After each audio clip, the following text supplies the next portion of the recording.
Hello, everyone, and welcome to another episode of the Idea to Value podcast. I'm your host, Nick Skillicorn, and I'm thrilled to have with me today Butzi. Butzi has been a magician for over 10 years. He's wowed audiences around the world, is a creator of illusions, and now helps companies become more innovative, creative, using the skills of how he creates illusions himself. Butzi, it's wonderful speaking with you today. Hey, Nicholas. Thanks for having me on the podcast.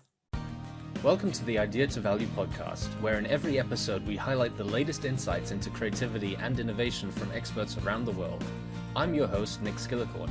I care about the evidence behind what makes ideas happen, and I've already helped thousands of people just like you through my unique insights into recent scientific findings of how creativity works. I also show you how to turbocharge innovation programs so they finally deliver on the value and ideas you've been struggling to execute.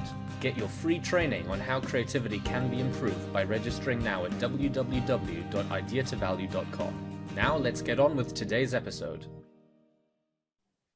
So for people who don't know about you and your work, could you just give us a brief background as to where you got started and how you got to where you are now? Yes, so it's an unusual path because, of course, of the magic.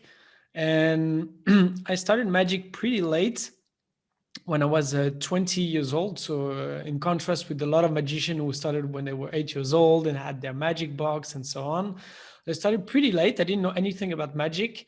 And I had a lot of time on my hands because I was doing a lot of judo and I got an injury on my shoulder, and everything was organized around, my whole schedule was around judo. So I had a lot of time on my hands, and something in my personality is always coming back is when I'm fixed on one thing, I have to go 100% in that, which is what I did with magic. For a year. Then I went traveling in South America after my studies. And this was kind of a transformative trip, because along the way, I started doing magic for friends in youth hostels and here and there in bars. And the more I was going, it lasted 9 months, the trip. And after a few months, I wanted to be more serious about it and had a job as a magician in a bar, and then another one, and then another one. And when I came back to France, Paris, where I live, I wanted to be a magician, professional magician. And this trip, we could talk about it for hours, so it's not going to be on this podcast, but many things happened. And I met a lot of magicians, which is super weird. But, you know, when you're looking for something, you sometimes find it. And yeah, I started like that. And one thing led to another, became a magician, got interested into creativity, created my own illusions, wrote a couple of books. Fast forward to now, helping companies with the magician mindset, basically. It's interesting you say got into magic and then started creating illusions, because I've spoken with magicians in the past, and they're a fascinating group when it comes to creativity for me, because there's this difference between the perfection of performing a trick that probably needs to be rehearsed thousands, if not tens or hundreds of thousands of times to get it right every single time. And then the desire to try something new that hasn't existed before. So maybe can we take it back to how you got started in magic? What was the process like learning magic for the first time? As you said it before we started, it's a lot of practice. It's a lot of practice. You don't create when you start. Definitely not. You need so many to create an illusion. Is like many other jobs or any other art or anything. You need some techniques. You need an overview of everything. Then you can combine elements. Then you can combine methods. Then you can think of this would go with that.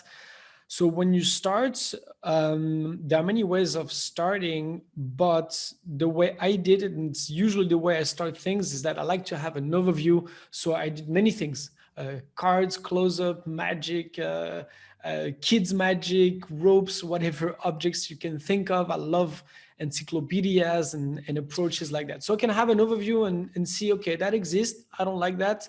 That exists. I love this. And then, yeah, you practice a lot, 8 hours a day in my room, practicing with my coins and my cards. It's super geeky thing to do when you start magic. But definitely comparing to musicians, then once you practiced a year or two, then it stays in your hand.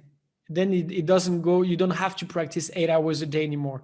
When you play the violin or the piano, I have musicians in my family, you have to practice hours every day. And it's not the case with magic. Of course, when you have a new trick, you want to practice it and the showmanship and everything, but definitely not the technique anymore, except for special techniques that are super hard.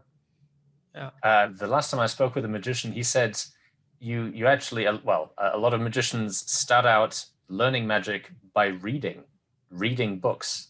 How did you get started? Yeah, so that was the old school. I don't know how old he was. There's definitely a lot of reading. I read a lot of books. I have there a couple of books. It's super annoying because, for practical reasons, you read and you have your stuff in your hand at the same time.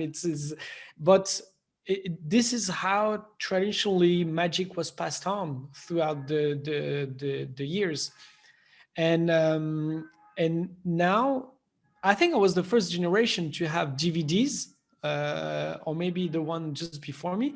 DVDs came out, and now they're super old.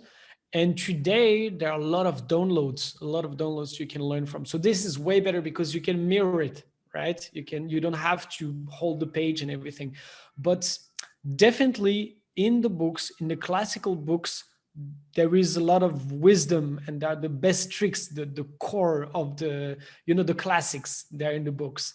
And some were translated into DVDs, but I worked a lot on video. I learned very, very, very visually. Yeah. So let's take this approach to learning. You say that start off with a lot of repetition and a lot of practice, and only then do you start actually getting to the creative aspect.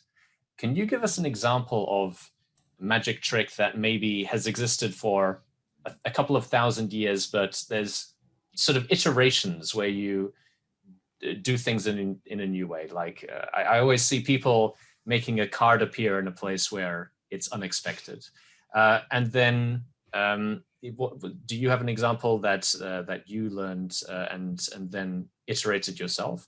And then what about the really new types of magic tricks? How do you go beyond just iteration into much more original creativity? Okay, so there are a lot of things to unfold. Let me try to get it all. So first of all, you say for thousands of years, and there are very few pieces of magic that are that old. Maybe some of them are, we don't know, but it's quite new. It's maybe 200 years old or a couple of Okay. 100 years old. Not 200, more than that, but it depends on the different illusions. But some sleight of hand, you saw them appear like around the Renaissance or later after that. It's not that old. Definitely cups and bowls are super old, stuff like that. And let's take this example. I'm not a specialist of cups and bowls. We're going to talk about that. The old thing, you have cups and bowls, and maybe there's money into play, and I guess there was some kind of presentation around that, but I can only imagine it was not very developed. So the first thing when you create magic and some kind of incremental innovation, if I can call it like that, is that you personalize it. And that's already a big deal. You can have the same cups, the same bowls, the same tricks, the same sleight of hand, and just change the story, the narrative, the text. It changes a lot. It changes completely, because you can go from the ball was here, you stupid, you didn't get it, ha ha ha, it was there, to something else, to the source of magic is changed. You can do that implicitly. The source of magic is changed. I'm not the super powerful magician and you stupid didn't see where the ball was. You can do something about the room. Maybe the room is haunted and I don't know why. I don't control it, but the ball goes from here to here, and then you can build something around it. So just changing one thing, just the source of the magic, it changes the whole thing, how people feel, how you present it, and so on. So personalizing is the most common source of incremental innovation in magic, if I can say so, the source of creativity. And then as you go on, you can change other things like sleight of hand. Maybe you say, I keep the same trick with cups and balls, same routine. So routine is a couple of different techniques, one after the other inside of a script. But then you say, actually, at this precise point, I don't like this technique. I don't like when you do this. I prefer to do that. You know, why not? But you already changed it. And then you change another thing. And before you know, you change already 50% of the trick and so on. And then if we want to take your last question was about how it is now. There was some, I'm not a specialist of radical innovation in magic. I haven't invented things that are, wow, change the world of magic. I'm not gonna, this is not my position, but some guy did it with cups and balls. And actually, I can tell you a story about that. And he basically had transparent glasses. And instead of using hard red balls, he used foam balls. And he could do amazing visual things, but really different. It's not, it's covered, you don't see it, you lift it up, it's not there. Is you see it and then it disappears. And you're like, what? And so one thing after the other, right? You build on other things. But the story that comes to mind is that I had to create a customized show for a company specialized in vegetable oil. And they asked me, how can you do magic around that? I was like, how can I do this? And I brainstormed a lot about it back and forth and discovered that with vegetable oil, they could build cups, plastic, some kind of plastic with vegetable oil cups. And I decided to do routine. And so I did the exact same manipulation than this routine and this routine that I combined, but I used their cups with olives instead of balls. And at the end, I made olive oil appear in some um, glass bottle at the end. And so you see, I haven't invented anything. I just personalized it, combined it, connected it with something else. And as you know, you're a specialist of creativity as well. It's like most of the ideas we have in innovation, whether they're incremental or disruptive, that's where they come from connections, from building on another idea. So it's very similar to, yeah. Absolutely. Do you feel creative when you're doing that type of iterative sort of evolution of magic tricks, though? When do you feel creative? Yeah, I do feel creative. I do feel creative. For a lot of, it's a good question because I think a lot of people don't actually, they don't realize it. They create something amazing and they're like, oh, I just connected it. I haven't done much, but I think I recognize the also the little things, and I definitely think, yeah, I definitely feel creative when you create a story and you're like, okay, so where does the magic come from? And okay, so this company has this kind of products. Maybe I can do something about it. I did something for Colgate. It was fun, They like, okay, so they have a product to make the teeth very white. I can do something about it. Maybe I use this and make it disappear, because how it made disappear the dirt on the teeth, stuff like that. And it's definitely fun. It's definitely fun to do that, even though you're not creating revolutionary magic. But it's rarely the case. Even if some magic are like mind blowing and you never saw it before, when you know how it works, you're like, oh, okay, it's that principle. And usually it's an old method with a new technology, an old method with a new approach, which is very similar to a lot of things we see in the corporate world. It's interesting that you talk about the, the difference between creating something revolutionarily new, because I think especially with magic, there's so much showmanship and there's so much sort of experience that people have that they can't explain when they see magic. The performance aspect is so important, and you said yourself, you change the story with the different audiences that you're working with. How much do you think this relationship between having to create something revolutionarily new, but that doesn't necessarily engage with people because the story and the practice and the performance hasn't been refined. And creating something that's new for the audience, but not for yourself. Um, do you think there's a balance that you need to strike there, or does the performance at the end always outweigh the need to be completely original? There are different schools. So it's again very good questions because they're different schools, and I'm definitely of the school. I'm definitely on the side of the audience and the showmanship. Purists, if I can call them like that are usually very geeky, that are very smart, and they invent the magic that you buy. They're not the one performing them. Usually there are exceptions, but usually it's a trick, and the guy is not the best performer. The guy who invented that is selling the trick, and those guys are amazing. But the best combination is when you buy a strong piece of magic and then a strong performer performs it. But I'm definitely on the side of having a very bad method, a very poor piece of magic, and making it amazing rather than having strong magic and just performing it flat. And of course, when you have both, it's amazing.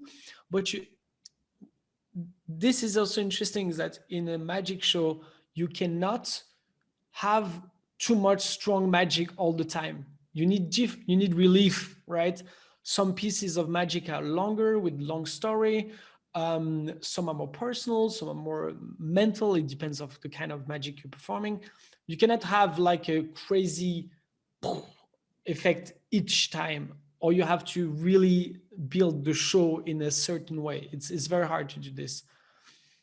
Yeah. Another thing that I always find interesting, speaking with anyone who's really deep into a domain in a craft, can you watch someone else performing magic with a beginner's mind, or are you always sort of switched on and looking for, oh, he did that with this technique? Can you go into something completely open, or is that ship sailed for you? Oh yeah, well, you cannot anymore. It's finished. But but you can try. And I'm definitely a kid in my mind. So even though I know how it's done, I don't care. It's because there are a couple of things here. In the magical world, there is a lot of ego, a lot. And the magician friends I have are the one who have less ego. We all have some kind of ego, but we always say it's crazy that there's a phenomenon. I don't know. Maybe it's some guy think they know what the audience doesn't know, and they think they are on top of the world, but that there is a lack of humility in this world. And so I see a lot of magicians looking at performances and they're thinking, oh, they don't want to open up, right? I know how it's done. I know how I did that this way. And I don't care, Of course, I know some of the things, but sometimes I see magic, especially new magic, and I have no idea how 50% is done. Maybe I say, okay, I know it's this kind of thing. Probably I looked at the wrong I looked in there was some kind of misdirection, but I don't care, I'm a spectator. I'm not here to, but also because I took a step back from it, now I don't present myself as a pure magician, but more as a keynote speaker and helping companies. But it's like everything, when you know how it's done, it's interesting also to see how it's done. And it depends on your approach. If you're like, oh, I know it's done, it's not well done, or is your approach saying, okay, that's interesting, and you see the beauty of the method. And I think that's what's interesting about the magic. And some people want to prove you're not a magician, but of course I'm not the real magician. Some people are still, you don't know how to do this, so you're not a real magician. You're like, of course I'm not a real magician, but you have to appreciate the beauty of the method. And that's why a lot of I certainly did. Some magicians become magicians because they appreciate the beauty of what's behind the trick. So when you see what's behind the trick, you have this moment, and you have two reactions. Some people, they just want to know how it's done, and they say, oh, wow, that's stupid, that's so bad, magic disappears. And some people say, oh, that's how it's done, and then they see the second beauty and they say, that's amazing. And that's, people don't want to know how it's done, they want to learn how it's done, and those people usually become a magician. So you mentioned that nowadays you're more focused on helping companies with their own internal innovation processes and creativity. What do you do there? So how can you use a background in magic to help companies improve their own performance? So there are three pillars, if I can say so. I call them the three secrets. It's a bit marketing and it's fun at the same time. The three pillars, if we're going to call them like that, are having this childlike spirit, thinking like a child, which which brings to divergence and thinking about, giving a chance to each idea and all those things in the creative process. And I think magicians are really into that. They love to play with their cards, they love to have fun, they want to create moments of wonder, and it's a great place to start in creativity. So I try to push that forward, because in the corporate world, we want to be in the convergence, the budget, the constraints and everything. So I have to get them out of their own limitations. That's the first thing. The second thing is to say magicians are not smarter than you. They know stuff that you don't. It's a job like any other. But they have a different approach. When we say it's impossible, it's the starting point for us.